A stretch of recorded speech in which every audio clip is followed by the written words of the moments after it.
Good morning, guys. My name is Sean Dexter, and I welcome you to the Mango Grove for your daily analysis video. Now, today I'm going to be keeping this video short and sweet, and I know I always say that, and I know I always fail, but hey, today I'm actually really tired, had a really long day. I was actually intending on not doing a video at all, but for some reason I feel compelled, I feel obligated. Just couldn't leave you guys hanging. So, I'm going to be covering Bitcoin, and I'll also be covering Chainlink, and maybe, just maybe Ethereum if I'm feeling up to it, if I'm not too tired. So let's just get started here. So we have Bitcoin on the daily time frame, and everybody wants to know, is Bitcoin going to go up or is Bitcoin going to go down? What if Bitcoin just goes sideways, right? Nobody's wondering about that, and that is also a possibility. Am I leaning towards that? No, not really. I do think Bitcoin is going to make a move very soon. The question is there a trade to be had? If you're looking at the daily, are we sitting against resistance? Are we sitting against support? That's the question you need to be asking, right? And we do have resistance sitting right over here, right? It's pretty obvious. We can mark our horizontal ray right over there, and you can see we tested once, rejected, closed far underneath, tested again, rejected. We did have another test. You could call this a test and another rejection today, especially if we close like this, right? Okay, so that's our daily resistance. Where would our daily support be? Well, the obvious one right over here is right over there. So we have this cluster that we could play with, right? And you can see that it's working really well. We pretty much bounced off that, and now we're sitting in the middle of this range over here. There's no real trade to be had unless you did get a shot to the upside over here or long to the bottom over here, right? So the bottom of the range, 8,500, the top of the range, 9,200, 9,300, right? So that's if you're playing the daily, right? If you are playing the higher time frames, you don't need to be as accurate, right? And you guys probably understand why, and we'll talk about that very soon as well.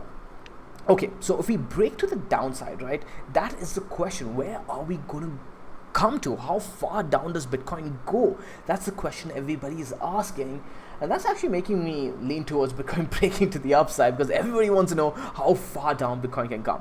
So in my opinion, Bitcoin's either going to surprise everyone by having a massive move to the upside, breaking 10,000, going all the way up to 12,000, or have a move to the downside, but it's going to be more drastic than people think. But hey, that is just like what I'm feeling, right? There's no technical analysis behind it. There's some, but we'll get to that in a bit. Okay, so for now, let's take it step by step. If we break to the downside, where is our next level of support? Well, there's an obvious area that we can all agree on, and that's right over here at around 7,400. There's another level that we can look at, and similar to how we played this cluster over here between 9,200-ish to the top side and 8,500 to the bottom, we can look at this cluster over here, right? So if you do mark the bottom, you'll probably get around 7,850, right? And it does work. However, what I'd like to do is I'd like to go ahead and adjust this slightly to the bottom over here on this wick, and it does line up with this wick over here and this rejection. Now, you guys probably understand why I'm doing this if you have watched the support and resistance module in the C program. If you guys are on the C program and haven't watched that yet, please go ahead and do. If you have watched it and still don't understand this, it means that you have forgotten your basic concepts that we teach over there, and please re-watch that module, all right? That's how the program was designed, guys, for you to come back and re-watch modules as much as you want. All right, so going back to what we were talking about. Over here, we do have a key level for me, 7,700. As you can see, we got a rejection of it over here, closed above it finally on the 27th of April. And then it had another close after testing it one more time, and that was enough for the bulls. We saw a nice impulsive thrust to the upside right after, right? So that's going to be a key level. If we break 8,500 to the downside, close a daily or even a 12-hour candle underneath this, guys, I am going to be looking for a move down to at least 7,700. Now, do we need to come down in a straight line? No, of course not, right? We could do something like let's go ahead and get our drawing tools. Perhaps do something like this, right? That's how we could see a little bounce in this area right here. Why? Because like I said, we have this cluster to play with, right? Similar to how we have this cluster over here. Now this is all assuming that we actually break this to the downside. We could very well break this to the upside, and for some reason that seems to be what nobody is factoring in, right? And people may get surprised over here, and people may get surprised. I did not want to look at the lower time frames, but I'm going to go ahead and show this to you guys just quickly. You can see that the 4 hour is once again consolidating over here, getting into a squeeze-like formation, and I wouldn't be surprised if we actually consolidate upwards, right? If we break upwards over here, we did probably, yeah, there we go. This morning, I was looking at this, and I was looking at this 10 SMA and 21 EMA. I'm wondering, do we get supported over here, right? Do we get supported? We saw an up thrust right after. We saw a test, and we are closing above it, right? So, this is not bullish. I don't say this is bullish because, one, this is on the 4 hour time frame. 2, this is still a consolidation. This is a squeeze, and you do not want to be entering in the middle of this range over here, right? We highlighted a range, 9,200 to the top side, and around 9,400, 8,400, 8,500 to the bottom, lining up with the Kijun 2 right now. So those are the areas you want to be taking trades out of, right? Even if you're looking for a bigger move, if you're looking for a big move towards the downside, here's not where you want to be looking for it. At least the way I'm playing it right now, guys. And remember what I talked about. I said I'll be looking only for range trades in and out going into the halving. After the halving is done, that's when I'm going to be looking for my trend trades. Until then, I'm going to be reducing position size and only looking for in and out range plays, right? Now, depending on the time frame, I'll have to be adjusting that. But again, that's a topic for another day. Okay, let's keep it short today. And again, we're here in the middle of the range. I'm not interested in taking any trades to either direction. If I was bearish, I'd be looking to short somewhere around 9,200-ish, as close to that as possible. Again, depends on the time frame, right? When I say as close to that as possible, guys, it depends on the time frame. For example, if I'm playing the weekly, right, I don't need to get as close to 9,200 as I would if I was playing the 4 hour time frame. Okay, and if you have a question as to why, leave a comment down below and I'll try to explain it in one of the other videos. Okay, cool. So similarly, if I was bullish, I'd be trying to get as close to 8,500 as possible. Now, if we break to the upside, and we very well may, if Bitcoin decides to do that, and I think people are downplaying that possibility. And if we do break over 9,500, guys, I think Bitcoin may surprise everybody and actually make its way up to 12,000. But again, like I said, we'll keep this video short for today, and I don't want to talk about any of that right now. Let's talk about the downside though, right? If we break to the downside, I talked about how we get down to 7,700, and if we break that as well, we talked about how the daily is lining up at 7,400. We have a level there, right? Well, guess what? The 200 moving average is coming in right over there as well. So those are your daily levels, and you have confluence on your 4 hour time frame as well. And this is primarily, guys, because Bitcoin has been having its moves on the 4 hour time frame while respecting the higher time frame levels. Okay, so with that, I do want to go on to the higher time frame levels where I want to look at the monthly, right? So let's clear everything out over here, and I do think that you guys will be rewarded if you just keep an eye on the monthly levels. I've been doing that ever since I made my mistake right over. I made a couple of mistakes during this entire consolidation that I do want to talk. I want to make a separate video where I just talk about so I made one mistake and one I wouldn't say a mistake per se, but something I could have played a little better. So I do want to do a video where I just talk about all of that. Let me know if you guys would be interested in something like that. You know what, regardless of whether you guys are interested in that, I'm going to do a video on that. I think it's important. Okay, so I want to talk about the monthly. Let's go ahead and switch on to the monthly, clear everything out.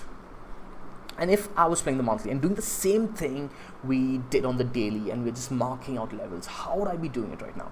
Okay, so first I'm going to go ahead and mark out this key level over here. To me, this is pretty important, 9,200-ish, 9,250-ish. Okay, and then towards the bottom, 6,400. Again, you can see why we tested, finally broke down, finally broke underneath it on 1st of October 2018, and after that, boom, right, had your massive move to the downside. This was confirmed with this test over here on the 1st of December, the month of December rather, and then had a thrust to the upside, right? Where did we close? Well, guess what? Right over here.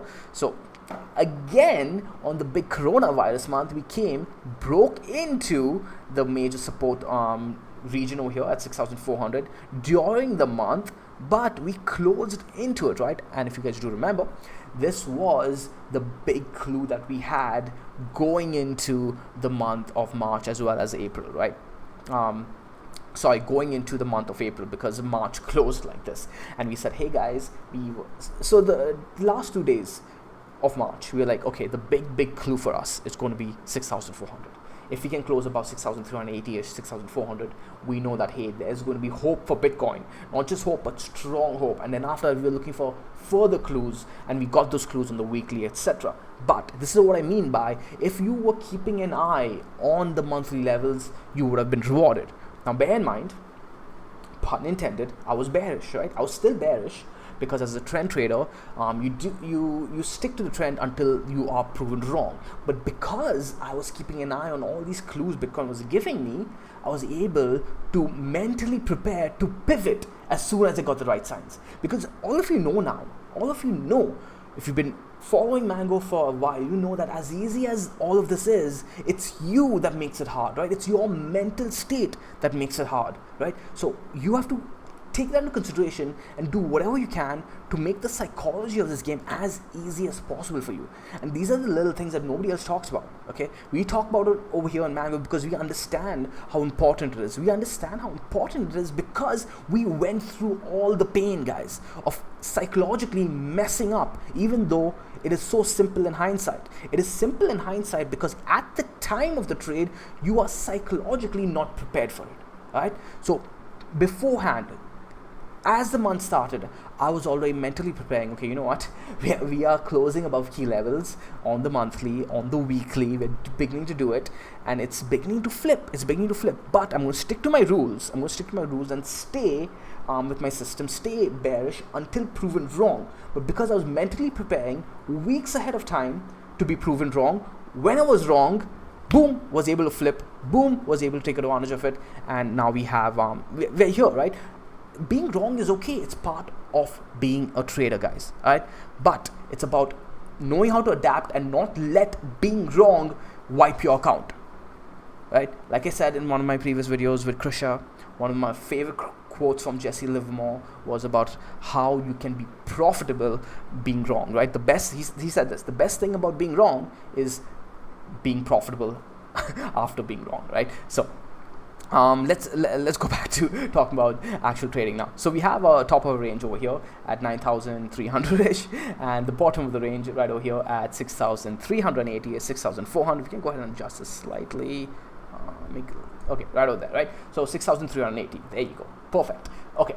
So how do we play off this? Well, you can short the top of the range, right, and long the bottom of the range. Those are good trades to be had. And because we're looking at the monthly, you don't need to get too close to 9,200, 9,300, right? Look at this chart, guys, and just pretend it is an hourly chart. Would you care about the small wick over here? You wouldn't, right? So don't let the number, the big number over here, scare you. Pretend that, hey, instead of this being 9,200, pretend it's $9.28, right? Think of it that way. At that point, would you really care whether you short $9.20 or $9.10? No big deal, right? You're just playing the range that is in front of you. Do not let the numbers intimidate you. Okay, so that's our top of the range. That's the bottom of the range. What would the middle of the range be? Well, simply take your ruler tool right over here. It's right over here, guys, on the left, and go from the bottom to the top. It actually marks out the middle for you right over here. And what do we have? Hey, what do you know? 7,700, right? To be exact, 7,690. But hey, we'll go with 7,700, and we can go ahead and plot a horizontal. Let's do a horizontal actually and see if that lines up with anything, kids. Mark it right over there, and what do you know, that is so perfect, that is so beautiful. Technical analysis is gorgeous, and this is why I think Bitcoin is such a technically driven chart, right? Fundamentals, yeah, they matter in the long run, right? Just like everything, but everything right now, guys, even when you look at the S&P, commodities, even gold, blah blah blah, it's all so technically driven. Fundamentals are becoming less and less important. Anyways, going back to what I was saying, right over here we have candle closes, rejection, support, lose it, go and test the bottom of the range immediately, test the middle of the range again, get rejected, and then when we do close some major candles, perhaps the daily or the weekly above the middle of the range over here, what do? Go straight to the top of the range, close right underneath it, have a fake out month over here, close underneath the range even though we lived above it, tested one more time, and boom, Corona month, coming all the way down to the bottom of the range, wicking all the way to our previous levels over here, our previous monthly levels right over here. This is why if you're looking at the monthly levels, guys, you were rewarded, because perhaps you would have gotten a trade right over here too, right? We did. Do you guys remember? I was looking at 4,000. As soon as you started cracking underneath 5,000 that night, man, I was looking at 4,100. When I tried to get long at 4,100, Deribit actually gave me a trade at 3,600 because on the September futures was trading at a massive discount. That's the risk as well as the opportunity of trading an illiquid futures contract. Anyways, man, I'm digressing so much today. I usually digress when I'm tired. Okay, so we have the top of the range over here, middle of the range over here at 7,700, and lining up with everything, and the bottom range at around 6,400, right? So now we can play trades off this, just off the monthly. Well, we can look for a a short all the way from around 9,200 to the middle of the range, which is 7,700. Doesn't that sound familiar? Doesn't that sound very, very similar to our daily levels? Right, we can go ahead and look again. Do you guys remember this? We can bring all of this into equilibrium, and this looks so similar, right? We marked out these daily levels. Yeah, they were a little bit tighter. We marked out 9,200 instead of 9,300 here, but remember, if you're seeing daily levels confluence with monthly levels, that is very, very strong. And then even the targets are confluencing. The monthly mid-range is lining up exactly with that level we marked right over here, right? The breakout, the test, the impulsive drive to the upside. Man, this is gorgeous. And then the bottom of the range, 6,400, is something I'll be keeping an eye on. And right over here, guys, at 5,800, this is our weekly levels. But again, we don't have time to go over the weekly levels as well, but you guys are seeing how I construct these trade opportunities now, right? So as long as we are playing within this range over here on the monthly time frame, around 9,300 to the top, 6,400 to the bottom, you have these trades that you can play, right? Short 9,200, take profits around 7,700. If you break 7,700, you have a continuation trade all the way down to 6,450. If we break 6,450 towards the downside, then hey, we are back into bear mode for sure, and perhaps getting all the way down to 4,800 if you are looking at the monthly levels.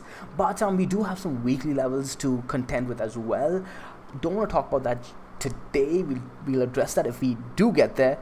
For now, we're actually sitting closer to resistance, right? So we should be looking at our upside targets if we break 9,300 on the monthly time frame, guys. This video, we're talking about the monthly time frame, right? Because this is essentially the reason I'm talking about this today is because I basically took a trade by constructing this on the monthly time frame. It's just easier for me to talk about today because I'm tired. I don't want to do any fresh analysis. But yeah, if we do break to the upside, where would I be looking for my next target? Well, I'll be looking to long somewhere around 9,400-ish, and be looking to take profits. Again, this is all based on the halving. This all happening before the halving. If all this starts happening after the halving, I'm going to be rethinking what kind of trades I take. All right. Is it still going to be range trades, or am I going to be looking for trend trades at that point? It all depends on when all of this happens, guys. Please keep that in mind. None of this is financial advice. I'm only telling you guys how I am looking at the charts, all right, and what I'm going to be doing. If you guys follow me, you're likely going to lose all your money because I don't know what I'm doing. All right, with that being said, let's go back to what you're talking about. So top of the range over here would be my next target, and that's around 10,866.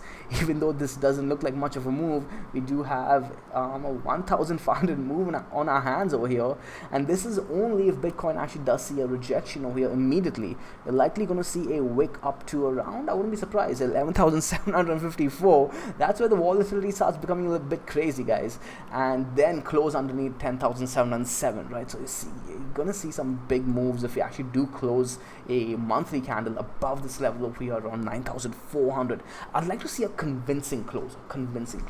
Okay, so that's to the upside. Those are our upside targets. We talked about our range targets too. We are in the range right now, which is, again, I'll repeat it, 9,300 to the top side, 6,400 to the bottom, and the middle, 7,700.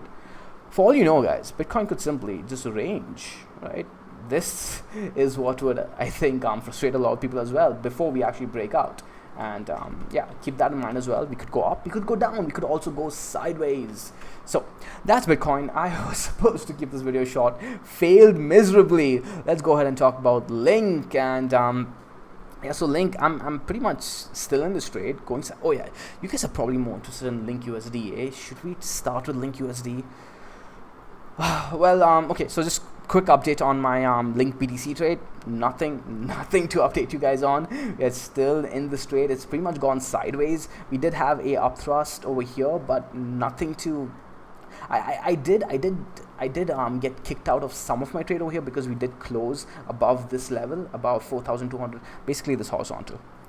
Right, I did take some off the table in case we did begin to see that continuation. Like if we saw something like this, right, that's when I'd be taking off more and more of my profits. But for now, I'm holding on to this. I did take some off as soon as we closed over here, but it looks like I got faked out, and it's whatever. I'm just going to be sticking to my plan, and I'll reassess after the trade is done as to whether I follow, as to whether my plan was a good one or not, right? Always reflect on your trades after, guys, as a just rule of thumb, right? That's how you improve as a trader. Okay, so for now, I'm looking for continuation to the downside. If you do start closing above like this, right, that's when this starts becoming a little choppy, and I'm going to start exiting the trade because it won't be trending anymore. Okay, so not much to be talking about over here. Remember, we entered basically in this region over here, lined up with our major level on the daily 10-kin daily, 21 EMA, etc., getting a beautiful retest. This has been a really nice shot. On the 4 hour, if you look at it, actually, it gave you a nice lower high, lower high, lower high. This is what you're looking for a bear trend. My mistake may have been looking at that horizontal over there on the 6 hour and giving it a little bit too much importance. And hey, Sean, if you're playing a trend trade, play a trend trade. Could we be doing something like this, by the way, guys? Just noticing that. Let's go back on to the 4 hour, putting some sort of wedge, right? I'll keep an eye on that. That's just for me. Better not forget, Sean. Okay, so Link USD. Man, I'm really freaking tired. Really tired. I should just end this here. Link USD, Coinbase or Binance? Which one do we use? I think we use Binance. Sorry, yeah, Coinbase, right? Yeah. So I don't trade the USD pairing, not too much. Every now and then when I do see a good trading opportunity, I do trade it. But mostly I do like trading the Bitcoin pairing. It just makes it easier for me to collect Bitcoin. When I do start to collect Chainlink, hey, maybe I'll start trading the USD pairing. For now, Chainlink USD going sideways as well, right? We're stuck in this zone over here. So we talked about this in our video that Kush and I did together. I think it was yesterday. We talked about how until Chainlink actually makes a decision, there's no trade to be had. I'll be looking for a daily close above this level over here, around $3.80, or daily close underneath this level here at $3.50. Okay, and this depends on what Bitcoin is doing, and that's why I'm playing the Chainlink Bitcoin pairing, because it really all depends on what Bitcoin's doing. Chainlink isn't in the driver's seat right now. If we see Chainlink break to the upside over here and then Bitcoin doing nothing, then I'll be like, okay, you know what, Chainlink is back in the driver's seat and its movement is dictated by its own behavior and not Bitcoin's behavior. For now, if Chainlink goes to the upside and it's only because Bitcoin is going to the upside, it's not going to be convincing enough for me to say, hey, Chainlink is bullish, right? Because at any moment Bitcoin may step in and go to the downside and Chainlink may not be able to hold itself up over here. So if I see Chainlink go to the upside and I want to take a bull play on it, I'll be looking for it to do it independent of Bitcoin or stronger than Bitcoin, right? So if Bitcoin is going up 3%, I want to see Chainlink go up like 6% or 7%, something significantly more. Yeah, on that note, if Bitcoin actually does make that move towards the downside by breaking 8,500-ish, guys, I do think Chainlink is going to have a more aggressive move than Bitcoin. And how much percent is that? And that's why I'm in the Chainlink BTC trade, right? Because I'm betting that even if Bitcoin goes down, Chainlink is going to go down further. So we're seeing a 16% drawdown on Chainlink if it loses that level. And that's if it loses that level from here. If it loses its level from its current move, it means a 20% move to the drawdown, okay? So that's Chainlink's very next level after losing $3.50. Bitcoin, on the other hand, okay, this is why I'm in the Chainlink BTC trade, guys. If it loses its level over here, its very next level, which is around 8,600, currently around 8,400. So let's go over here. Its next level is 10% away. It's 7,700, right? 7,750. So around 8% to 10% away. Chainlink's next level, like we just showed, is 20% away. So by that notion, Chainlink BTC is likely going to go down more than Bitcoin if Bitcoin actually takes the downside. The question is, does Bitcoin actually go to the downside, or actually does it break to the upside? Either way, I still win, right? You guys see how this trade is constructed. If Bitcoin does go to the upside and Chainlink doesn't follow as hardcore, then I'm still going to win, because Chainlink BTC is going to go down. If Chainlink follows just as much as Bitcoin, it goes sideways and I'm not losing money. If Chainlink actually outperforms Bitcoin in that regard, on that break, that's when I lose money. That's when it eats into my profits. So out of 3 conditions, I win. Out of 3 scenarios rather, I win 2 out of 3. And on the 3rd scenario, I lose money. Okay, so just breaking down my mindset for you guys. And hey, yeah, losing is part of the game. You're not always going to win. It's always a probability, and you just take the best probability trades, and in the long term, you're going to win, right? You're going to lose trades, guys. Don't ever fall for any YouTuber telling you that he only wins, or it doesn't happen. It's not realistic. Okay, so with that being said, guys, I hope you enjoyed this video. I'm really exhausted. I'm going to end it right now. I hope you guys are doing it the Mango way. I hope you guys are doing the stress-free way. I'll see you guys in the next video. Ciao.